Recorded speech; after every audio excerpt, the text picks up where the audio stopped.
네, 안녕하세요. 리히트 책방의 리히트입니다. 오늘은 현상의 관념 두 번째입니다.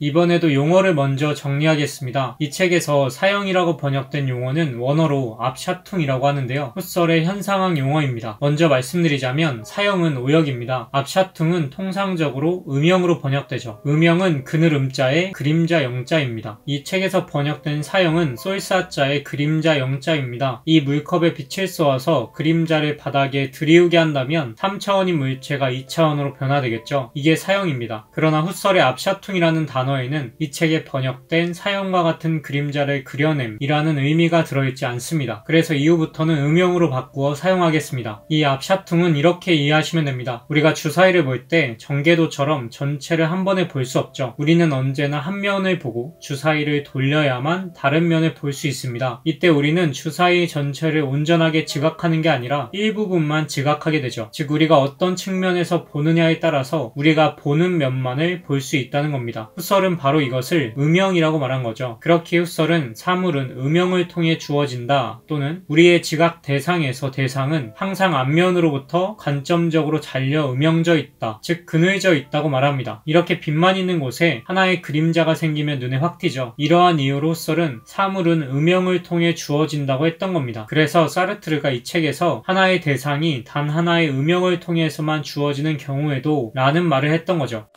지난 영상 마지막에서 사르트르가 나타남이 본질이다 라고 말함으로써 기존에 있던 이원론을 새로운 이원론, 즉 유한한 것과 무한한 것의 이원론으로 전환시킨 것처럼 보인다고 말했습니다. 이게 무슨 말일까요? 사실 나타났다는 건 어떠한 대상 앞에 나타남을 의미합니다. 다시 말해서 나타나다는 용어는 나타난 것을 보는 사람이 있어야만 하기 때문에 상대적이라는 거죠. 이때 나타난 것은 이 나타난 것을 보는 의식 앞에 있게 됩니다. 그래서 사르트르는 나타난 것을 대상이라고 부르고 이 대상에 마주 놓인 것을 주관이라고 부르죠. 결국 대상은 사물을 의미하고 주관은 인간의 의식을 의미하는 겁니다. 여기에서 유한한 것과 무한한 것의 이원론이 다시 발생한 것처럼 보입니다. 존재하는 것은 유한한 하나의 연쇄로 환원될 수 없죠. 간단하게 말하자면 제가 하나의 볼펜을 볼 때 그건 이 볼펜 전부를 보는 게 아니라 저의 관점에 의해 잘려져 있는, 음영져 있는 부분만을 보는 겁니다. 그때 이 볼펜을 보는 제 안에는 이 음영을 보는 관점들을 다양하게 만들 가능성이 내포되어 있죠. 그러니까 저는 이 볼펜을 멀리서도 가까이에서도 어스름한 불빛 아래에서도 밝은 빛 아래에서도 볼 수 있다는 겁니다. 또 다른 예를 들자면 이 물컵을 바라볼 때 저는 관점적으로 잘려 음영져 있는 부분만을 볼 수 있습니다. 그러나 지금 제가 보는 것만으로 컵의 전체를 완벽하게 봤다고는 할 수 없겠죠. 손을 살짝만 비틀어도 다른 관점을 통해 물컵을 볼 수 있습니다. 그래서 사르트르는 이렇게 말하죠. 사실 존재하는 것은 모든 현현에 유한한 하나의 연쇄로 환원될 수는 없을 것이다. 이 현현은 저마다 끊임없이 변화해가는 어떤 주관과의 관계이기 때문이다. 하나의 대상이 단 하나의 음영을 통해서만 주어지는 경우에도 그것이 주관이라는 사실 자체 속에 이미 이 음영을 보는 관점들을 다양하게 만들 가능성이 내포되어 있다. 그 경우에 음영을 무한할 정도로 다양화하는 데는 그것으로 충분하다. 그러나 여기서 중요한 건 제가 이렇게 무한한 관점에서 사물을 볼 수 있다는 건 그 사물이 그 무한한 모습을 가지고 있다는 것을 의미합니다. 그러므로 여기에서 무한한 것은 사물이 되는 거죠. 즉 우리가 보는 대상 안에 이미 무한한 관점이 담겨 있다는 겁니다.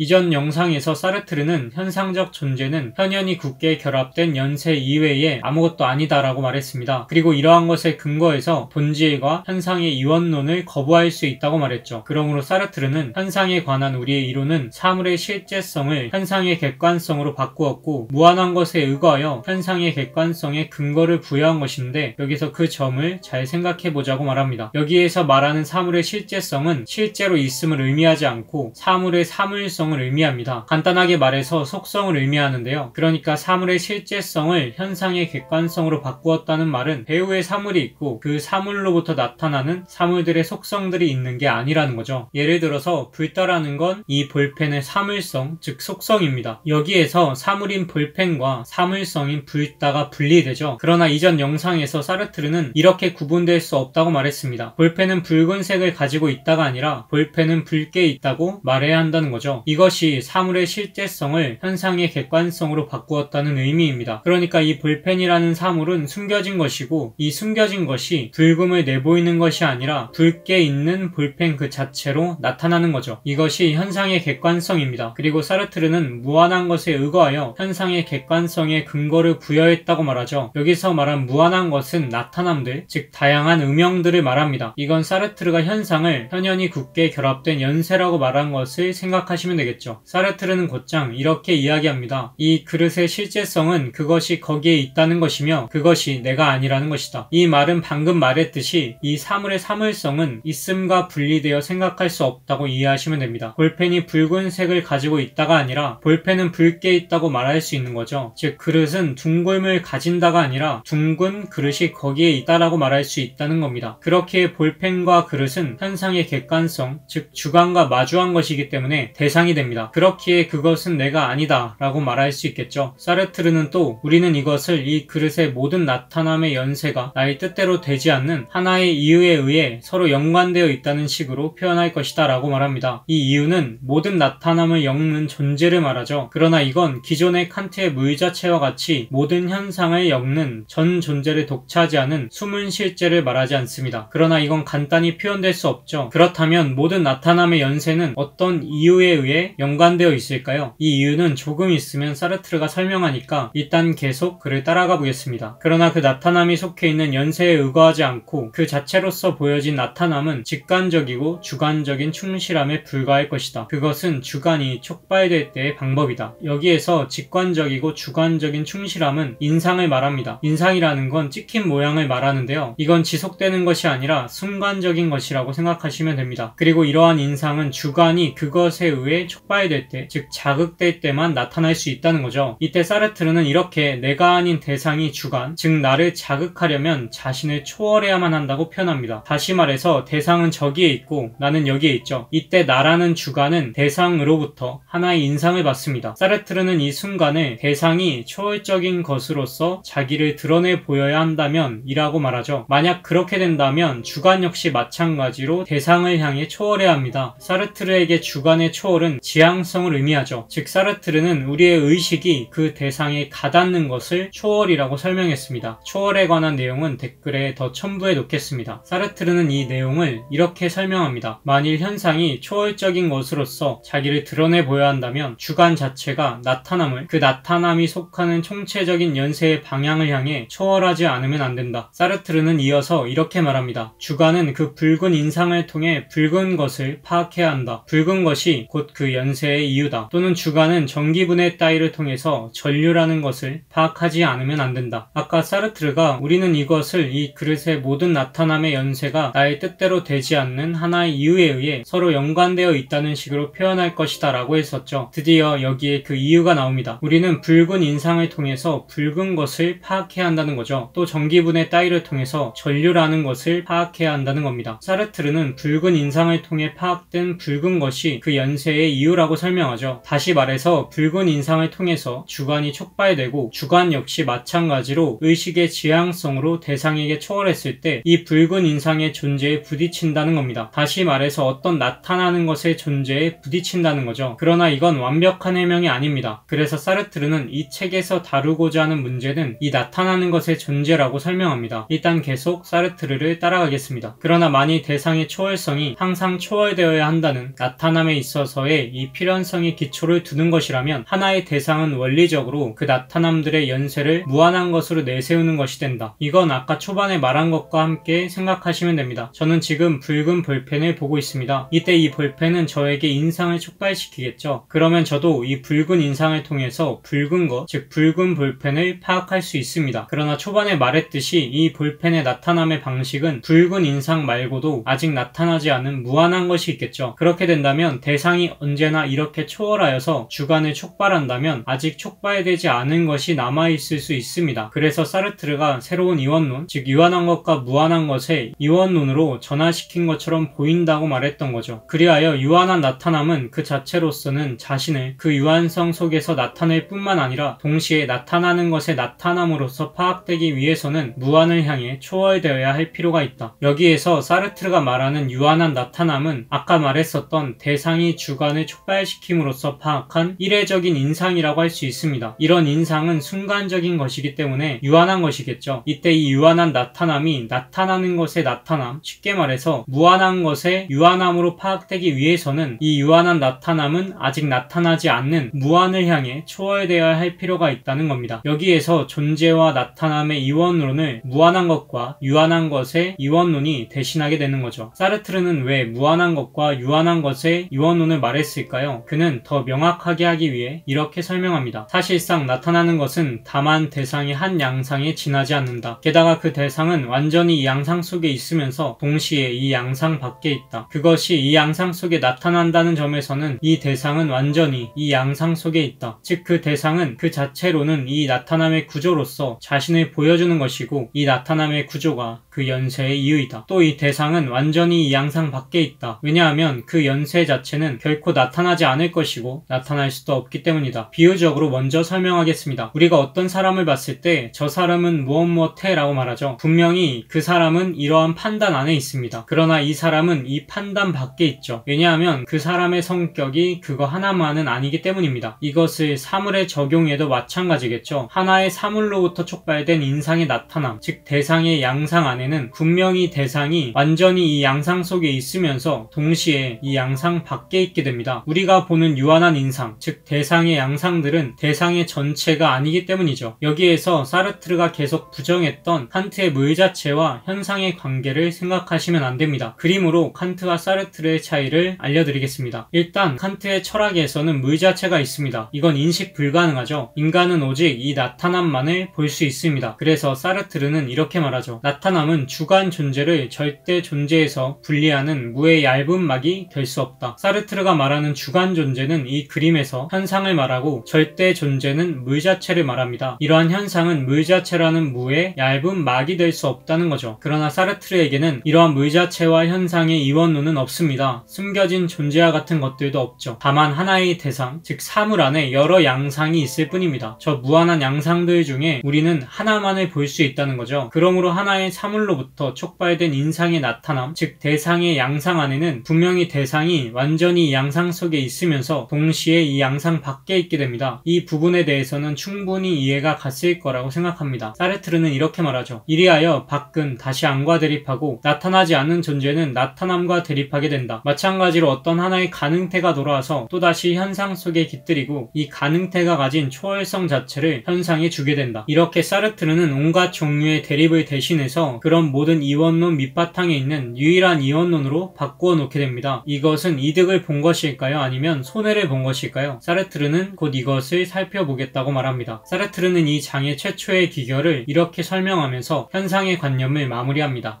우리가 말하는 나타남이란 칸트가 말하는 사유적 본체의 현상과 같은 존재를 가리키는 것이 아니라는 것이다. 그것은 나타남 배후에는 아무것도 존재하지 않으며 또 나타남은 그 자체와 나타남의 모든 연세밖에 가리키지 않기 때문이다. 나타남이 그 자신의 존재와는 다른 존재에 의해 지탱되는 것은 있을 수 없는 일이다. 나타남은 주관 존재를 절대 존재에서 분리하는 무의 얇은 막이 될 수 없다. 만일 나타남의 본질이 더 이상 어떤 존재와도 대립하지 않는 나타나는 것이라면 거기에는 나타나는 것의 존재에 관한 정당한 문제가 있다. 우리가 여기서 다루고자 하는 것은 이 문제이며 또 존재와 무에 관한 우리의 연구의 출발점도 바로 이 문제이다.